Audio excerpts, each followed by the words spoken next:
আমি পবিত্র কোরআন এটা পড়েছি যে আল্লাহ সবকিছু নিয়ন্ত্রণ করেন। তখন আমাকে একজন বলেছিল, যেহেতু আল্লাহ সবকিছু নিয়ন্ত্রণ করেন, তাহলে আমি যদি কোনো পাপ করি অথবা কোনো ভালো কাজ করি, আল্লাহ সেটাও নিয়ন্ত্রণ করছেন। আর আমি একজন মুসলিম নাকি অমুসলিম, অন্য কোনো ধর্মের, আল্লাহ সেটাকেও নিয়ন্ত্রণ করছেন। আমি যুক্তিটাতে ঠিক পুরোপুরি সন্তুষ্ট না, তবে এ সম্পর্কে আপনার মন্তব্যটা চাই।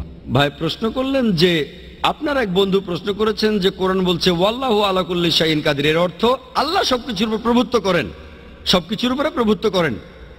এখন কেউ যদি ভুল করে বলে তিনি সবকিছু নিয়ন্ত্রণ করেন, সে যদি মুসলিম হয়, এখানে আল্লাহ সবকিছুর উপরে প্রভুত্ব করেন, প্রশ্নটা কি আপনার? নিয়ন্ত্রণ মানে কথাটা ঠিক বুঝতে পারছি না। তবে মুসলিম হয়ে থাকলে বলি আল্লাহ প্রভুত্ব করেন, হ্যাঁ কথাটা ঠিক। কেউ ভুল করে ভাববে তার ক্ষমা করার ক্ষমতা আছে, হ্যাঁ সেটাও আছে। কোনো অমুসলিম হয়তো ভাববে সবকিছুর উপরে আল্লাহর ক্ষমতা আছে, হ্যাঁ আছে। আল্লাহর ক্ষমা করার ক্ষমতা আছে কিনা জানতে চাচ্ছেন? মানে আমি বলতে চাচ্ছি আল্লাহ তাআলাই তো আমাদের ভাগ্য লিখেছেন। আপনি ভুল উদ্ধৃতি দিয়েছেন। ভেবেছিলাম আপনি এটা নিয়ে কথা বলছেন। যেটা বলছেন সেটা তাকদীর, অদৃষ্ট, যে আল্লাহ সুবহানাহু ওয়া তাআলা আমাদের অদৃষ্ট লেখেন আর সবকিছু অদৃষ্ট অনুযায়ী ঘটে। আপনি যে আয়াতের উদ্ধৃতি দিয়েছিলেন সেটা ঠিক না। আল্লাহ নির্দিষ্ট করে দেন। আর বেশিরভাগ ধর্মই হোক, সেটা হিন্দুইজম, ইসলাম, আমরা মানি অদৃষ্ট বলে একটা জিনিস আছে, সবকিছু অদৃষ্ট মেনেই হয়। এখন প্রশ্ন হলো, যদি এটা আমার অদৃষ্টে লেখা থাকে যে আমি চুরি করব আর চুরি করলাম, কাকে দোষ দেব? আল্লাহ। আল্লাহ অদৃষ্টে লিখেছেন আমি চুরি করব, সেজন্য চুরি করেছি, কাকে দোষ দেব? আল্লাহকে। নিজেকে দোষ দেব কেন? যদি আমার অদৃষ্টে লেখা থাকে যে আমি মানুষ খুন করব, যদি অদৃষ্টে লেখা থাকে আর খুন করি, কাকে দোষ দেব? আল্লাহকে দোষ দেব। যদি আমার অদৃষ্টে লেখা থাকে আমি অমুসলিম হব, অমুসলিম হলাম, কাকে দোষ দেব? আল্লাহকে। তাহলে আমি দোজখে যাব কেন? ভাই আমরা কদর অর্থাৎ অদৃষ্টে বিশ্বাস করব, কিন্তু মানুষ এটাকে বুঝতে ভুল করে যে এই অদৃষ্ট কি। আর যেমন ধরেন, একটা উদাহরণ দিচ্ছি, ধরেন একটা ক্লাস, সেখানে 100 জন ছাত্র আছে, আর বছরের শেষ দিকে ফাইনাল পরীক্ষার আগে টিচার বললেন তুমি হবে ফার্স্ট ক্লাস ফার্স্ট, তুমি পাবে সেকেন্ড ক্লাস, আর তুমি ফেল করবে। তারপর ফাইনাল পরীক্ষা হলো, পরীক্ষা শেষ, রেজাল্ট বের হলো, প্রথম জন ফার্স্ট ক্লাস ফার্স্ট হলো, পরের জন সেকেন্ড ক্লাস, আপনি ফেল করলেন। উদাহরণ দিচ্ছি, কিছু মনে করবেন না। এখন আমি আপনাকে প্রশ্ন করি, যে ছেলেটা ফেল করেছে, যে ছাত্রটা ফেল করেছে, সে কি টিচারকে বলবে যেহেতু আপনি বলেছিলেন সেজন্য ফেল করেছি? আপনি কি টিচারকে দোষ দেবেন? না। যেহেতু টিচার 1 বছর পড়িয়েছেন, তিনি জানেন যে এই ছাত্রটা খুব মনোযোগী, ঠিকমতো পড়াশোনা করলে সে ফার্স্ট ক্লাস ফার্স্ট হবে, সেকেন্ড ক্লাস, এটা ফাঁকিবাজ, ঠিকমতো লেখাপড়া করে না, ফেল করবে। টিচার অনুমান করেছিলেন বলেই কি তাকে দোষ দেবেন? না। একইভাবে আল্লাহ সুবহানাহু ওয়া তাআলা তিনি এই টিচারদের চাইতে অনেক বড়, তার আছে ইলমে গায়েব, তিনি ভবিষ্যতের কথাগুলো জানেন, তিনিই হলেন সবচেয়ে বড় টিচার। তবে আল্লাহ তাআলা তার রয়েছে ইলমে গায়েব, তিনি জানেন যে ভবিষ্যতে কি হতে যাচ্ছে, আল্লাহ তাআলা আগেই সেটা লিখে রাখেন। যেমন ধরেন একটা রাস্তার সামনে দাঁড়ালেন, 5টা রাস্তা, 1 2 3 4 5, আপনি যে কোনো একটা বেছে নেন, বেছে নিলেন রাস্তা নম্বর 2। এখন আল্লাহ আগে থেকেই জানেন যখন এই লোকটা ক্রস রোডের সামনে আসবে সে বেছে নেবে 2 নম্বর রাস্তা, আল্লাহ আগে থেকে সেটা লিখে রেখেছেন। এই লোকটা যখন এখানে আসবে সে বেছে নেবে 2 নম্বর রাস্তা, আল্লাহ লিখেছেন বলে এটা হচ্ছে না, কিন্তু এমনটা ভবিষ্যতে হবে বলে আল্লাহ আগে থেকে লিখে রেখেছেন। বুঝতে পেরেছেন? আল্লাহর আছে ইলমে গায়েব। ধরেন আপনি পাশ করলেন কলেজ থেকে, হতে পারেন ডাক্তার অথবা হবেন ইঞ্জিনিয়ার, আপনি ঠিক করলেন ডাক্তার হবেন, এমন না যে যেহেতু আল্লাহ লিখে দিয়েছেন তাই আপনি ডাক্তার হবেন। আল্লাহ জানেন কলেজ থেকে পাশ করার পর আপনি ডাক্তার বা ইঞ্জিনিয়ার হতে পারেন, আপনি সব সাবজেক্টে ভালো নম্বর পেয়েছেন, পিসিবিএম, ফিজিক্স, কেমিস্ট্রি, বায়োলজি আর ম্যাথ, ভালো নম্বর, আপনি ঠিক করলেন ডাক্তার হবেন। আল্লাহ জানেন আপনার চয়েস দুটো, আপনি ডাক্তার হবেন, তাই আল্লাহ লিখে রেখেছেন আপনি ডাক্তার হবেন। তারপর যখন আপনি উপার্জন করবেন, আপনি 1000 টাকা কামাতে পারেন সৎভাবে, অথবা আপনি টাকা চুরি করতে পারেন, আপনি তখন চুরি করলেন। আল্লাহ জানেন যখন এই লোক বড় হবে তখন সে টাকা কামাতে পারে সৎভাবে বা চুরি করে, সে তখন চুরি করবে। আপনি যে চুরি করবেন সেটা আল্লাহ জানেন। আপনার বয়স যখন 25 বছর হবে তখন আপনি চুরি করবেন, আল্লাহ আগে থেকে জানেন তাই লিখে রেখেছেন। আল্লাহ লিখেছেন বলে আপনি চুরি করছেন এমন না, যেহেতু আপনি চুরি করবেন তাই আল্লাহ লিখে রেখেছেন। বুঝতে পেরেছেন?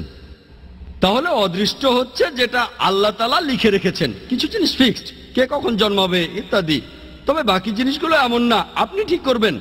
সেজন্য আল্লামা ইকবাল বলেছেন, খুদ কো কার ইতনা বুলন্দ क्या तकदीर के पहले আল্লাহ अपने बंदे से खुद पूछे बता दे राजा क्या है। অর্থাৎ নিজেকে এতটাই মহান বানাও যে অদৃষ্ট লেখার আগে আল্লাহ নিজে জিজ্ঞাসা করবেন তার বান্দাদের যে তোমার ইচ্ছা কি। এটা একটা শায়েরি।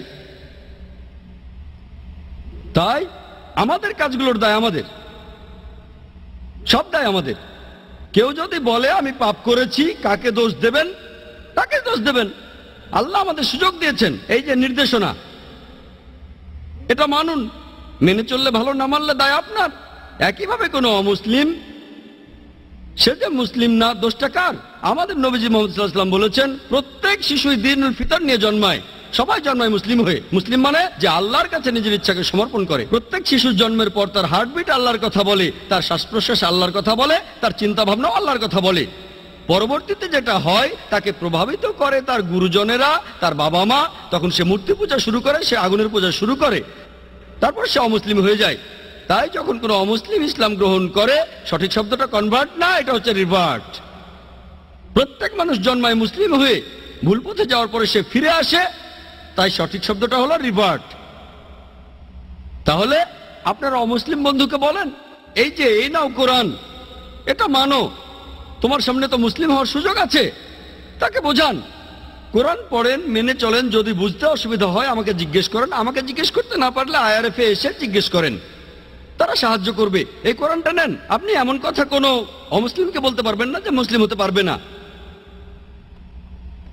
ঠিক, সে তখন আপনাকে বলতে পারে, আপনি বাইবেল পড়েন আর বেদ পড়েন, আপনি খ্রিস্টান বা হিন্দু হয়ে যাবেন। আমার ভিডিও ক্যাসেট দেখে তর্ক করতে পারেন। দুই দিকে, এটা two way traffic, one way না। আমরাও তাদের একই কথা বলবো, এই যে বাইবেল এটা পড়ে না, তারপর দেখেন আমি আপনাদের চাইতে বেশি খ্রিস্টান। ঠিক না ভুল? তাহলে two way traffic, one way না। এখানে সবার জন্য সমান সুযোগ। ওয়ান ওয়ে ট্রাফিক ঠিক না। আমরা সবাইকে সমান সুযোগ দেব। আল্লাহ আমাদের ব্রেন দিয়েছেন, আমাদের বুদ্ধি দিয়েছেন। আমরা মানুষরা যে অনেক উন্নত, কারণটা এই না যে আমরা অনেক হ্যান্ডসাম। আমাদের ব্রেনটা ব্যবহার করতে হবে সত্যের পথে আসার জন্য। আপনারা অমুসলিম বন্ধুকে বলেন, হ্যাঁ আল্লাহ আমাদের সবাইকেই সুযোগ দিয়েছেন, আমরা বেছে নিতে পারবো। তবে আল্লাহ আগে থেকেই যে এই লোক কোরআন পড়ার পরে মুসলিম হবে কিনা, প্রথম জন, দ্বিতীয় জন, এখন আল্লাহ জানেন প্রথম জন মুসলিম হবে, দ্বিতীয় জন হবে না। আমি বা আপনি জানি না, আমি শুধু উদাহরণ দিলাম। আমি আসলে জানি না প্রথম লোকটা মুসলিম হবে নাকি দ্বিতীয় লোকটা, দুজনে হবে নাকি কেউ হবে না। আমি শুধু উদাহরণ দিলাম, যদি মুসলিম হয় সেটা তার তকদিরে হবে। সে কোরআন পেয়েছে, তারপর পড়েছে, হয় সেটা মেনেছে নয়তো মানেনি। কোরআন বলছে যে কিয়ামতের দিন যারা এই সত্য ধর্মকে ত্যাগ করেছে তাদের কেউ কথা বলবে না, ও আল্লাহ আপনি অবিচার করছেন। তারা শুধু বলবে আমাদের মাফ করুন। আল্লাহ বলবেন দেরি হয়ে গেছে, দেরি করেছ। আল্লাহ তাআলা বলেছেন যেসব লোকজনকে দোজখে পাঠানো হবে তারা কেউ বলবে না যে আল্লাহ তাআলা অবিচার করছেন। সবকিছু একেবারে তাদের সামনেই থাকবে। এখন আমরা ভিডিওতে আগের জিনিস দেখতে পারি, আল্লাহ কিভাবে করবেন সেটা জানি না। আল্লাহ বলেছেন তোমাদের শরীর তোমাদের বিরুদ্ধে সাক্ষ্য দেবে, তোমাদের চোখ তোমাদের বিরুদ্ধে সাক্ষ্য দেবে। তাই সেখানে অন্য কারো প্রয়োজন নেই। আপনি নিজেই বুঝতে পারবেন আপনার ভুলগুলো কি কি ছিল। যখন আল্লাহর কাছে বলবেন আমাকে মাফ করেন, আল্লাহ বলবেন দেরি হয়ে গেছে। সুযোগটা পাচ্ছেন এই পৃথিবীতে, এত ভুল করার পরও আল্লাহ আপনাকে সুযোগ দিচ্ছেন। ভুল করছেন, আবার সুযোগ দিচ্ছে আল্লাহ।